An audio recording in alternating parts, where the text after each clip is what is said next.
बड़ी खबर कर्नाटक से आ रही है, जहां पर चुनावी बिगुल बज चुका है। जी हां, 10 मई को वोटिंग की जाएगी, 13 मई को नतीजे आएंगे। बड़ी खबर ये कि राहुल गांधी के संसदीय क्षेत्र वायनाड में अभी उपचुनाव नहीं होगा।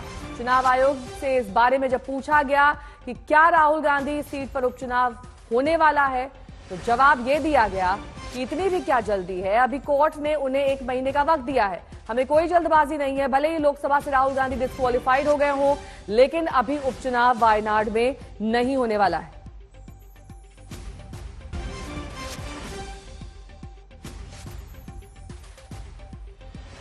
और इस बीच आपको तस्वीरें दिखा देते हैं संसद भवन की, जहां पर पूर्व सांसद राहुल गांधी पहुंचे।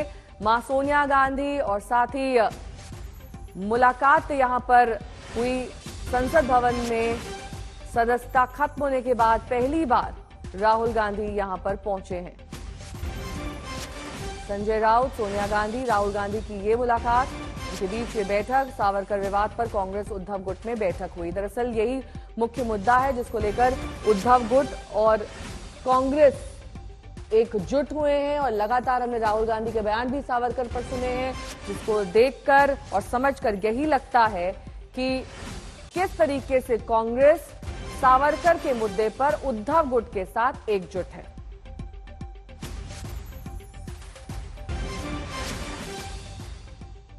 तो कर्नाटक में चुनावी बिगुल बज गया है। चुनाव की तारीखों का ऐलान हो गया है। 10 मई को एक ही चरण में मतदान किया जाएगा और 3 दिन बाद यानी कि 13 मई को नतीजे भी आ जाएंगे। कर्नाटक में 3 दलों में मुकाबला है। बीजेपी फिर सरकार बनाने की तैयारी कर रही है, तो वहीं कांग्रेस और जेडीएस कुछ कमाल दिखाने के लिए तैयार है। 10 मई को मतदान, 13 मई को मतगणना। कुल सीटें 224, जिसमें बहुमत अभी फिलहाल बीजेपी के पास है 2018 चुनावी नतीजों के मुताबिक।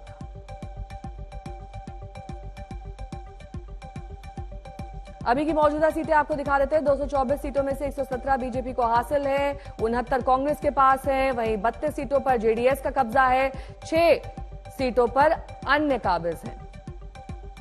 तो ये कर्नाटक विधानसभा की स्थिति है। इसे लेकर एक बार फिर से अब डबल इंजन की सरकार बनाने की तैयारी में बीजेपी, वहीं कांग्रेस भी एड़ी चोटी का जोर लगाएगी। लेकिन इस बीच महत्वपूर्ण ये कि एक ही चरण में चुनाव पूरा कर लिया जाएगा।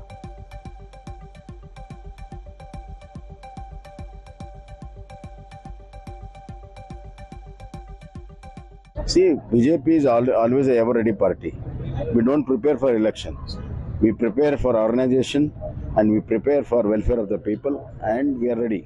You were anticipating that it will be announced today or tomorrow? Yeah, it was as per anticipation. So Congress has already released the first list, sir. When is the BJP list going to be released? Probably after a week or so, the first list will be released. So if you notice the reservation announcement which has been made by your government, now there are a lot of protests which is happening across the state. Do you think it will backfire? The Congress is trying to create some confusion in Banjara community only. Okay. And we have talked to all Banjara leaders, our MLAs have talked. There is no issue. Everything will be set right. All the national leaders will be coming for campaigning, sir? Yeah, all the national leaders, including Prime Minister Amit Shah ji, Nadda ji, everybody will be there. Thank you so much. तो प्रधानमंत्री नरेंद्र मोदी के साथ साथ BJP के अध्यक्ष JP Nadda भी प्रचार के लिए कर्नाटक पहुंचेंगे, ये बात वहां के सीएम ने कही। लेकिन इस बीच आपको दिखा देते हैं कि कर्नाटक में चुनावी तारीखों के ऐलान को लेकर बीजेपी के अध्यक्ष और कांग्रेस के अध्यक्ष का क्या कुछ कहना है। We see that the people are very enthusiastic to vote and support Bharatiya Janata Party. It is an election between the Congress Party's corruption and commission and Bharatiya Janata Party's development and development of the people of Karnataka. We find that there is pro-incumbency. People want to support Bharatiya Janata Party, and that is why I said that they are enthusiastic about it. अरे वहाँ तो 40% की government है और वो खुद ही उनको मालूम है। एक एमएलए के पास 8-8 करोड़ रुपए मिलते हैं, एक्शन नहीं लेते हैं। कॉन्ट्रैक्टर खुद बोल रहे हैं, प्राइम मिनिस्टर को लिखे हैं, देखिए हमारे पास इतने पैसे मांग रहे हैं।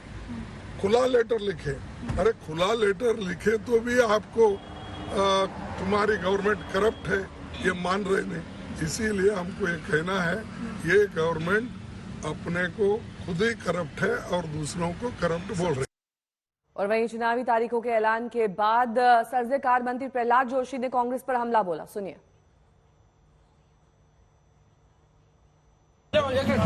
आज चुनाव आयोग ने 10 तारीख कर्नाटक में चुनाव होगा इसे अनाउंस किया है। मैं इसका स्वागत करता हूं और मुझे पूरा विश्वास है माननीय प्रधानमंत्री जी के मार्गदर्शन में कर्नाटक के सरकार डबल इंजन सरकार जो हमारे काम हुआ है और हमने ये विकास के कार्य डेवलपमेंट कार्यक्रम करके दिखा है, मुझे पूरा विश्वास है कि कर्नाटक में फिर से एक बार भारतीय जनता पार्टी पूर्ण बहुमत से चेहरा कौन होगा? लास्ट टाइम हमारा 5-6 सीट कम आए थे, बाद में हमारा सरकार हमको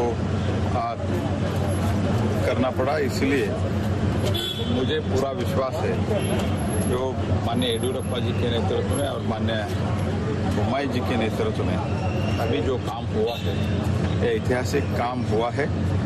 तो इसलिए मुझे पूरा विश्वास है डबल इंजन सरकार फिर से चुनने के लिए लोग उत्सुक है, क्योंकि कांग्रेस पार्टी का इतिहास भी देखा है, झूठे वादा करना, जो कुछ भी